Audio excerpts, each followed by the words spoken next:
What is up, everyone? As the title states for this video, it seems I have found a slight fix for the handling model problem as far as the F124 game is concerned.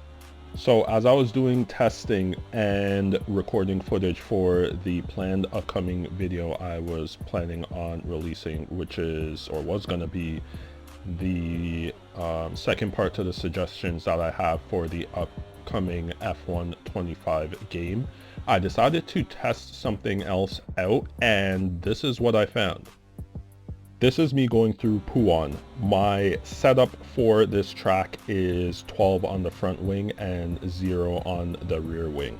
Now this is your typical oversteer setup that you would use in an F1 game, and obviously we know that with the handling problems that exist in the F124 game, there is a lot of turn-in ability with there still being a lot of grip.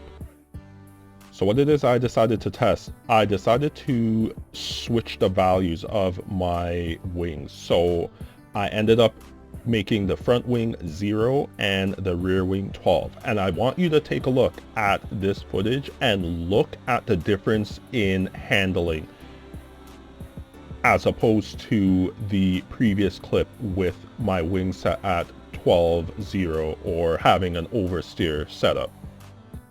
So for this next clip, I'm going to show both of the footages going through Puan side by side, and you will be able to see the difference as far as the handling is concerned, where the left video is the oversteer setup, and then the right video is the new setup or understeer setup. And even if you're just looking at the steering angles, number one, and then number two, the speed, as the left footage, when I go into the turn, the high speed that I am at is 302, whereas on the right it is 295.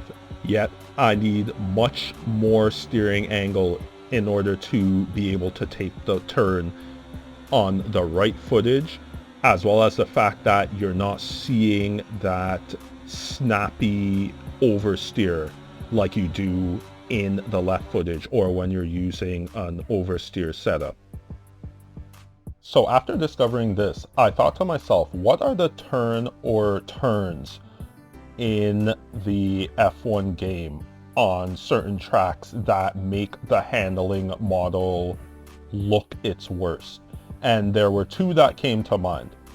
The first turn that came to mind was the penultimate turn at the Qatar circuit. And then the second turn that came to mind was the final turn at Austria. So I decided to choose Qatar, and I decided to do the entirety of Sector 3, where those sequence of turns requires sharp steering angles while going at high speeds. So for my Qatar setup, I have my wing level set at 50-50. So that will be the first footage that you will see, and that is, or what I will consider, the oversteer setup. And then for the second footage, which will be the understeer setup, I knock 1 point off of the front wing. So the wing levels are set to 49 on the front and 50 on the rear.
So that's going to be it for this video. Let me know your thoughts as to what it is that you have seen throughout this video. And I personally just want to say that using these understeer setups, I'm having a lot more fun playing this F1 24 game.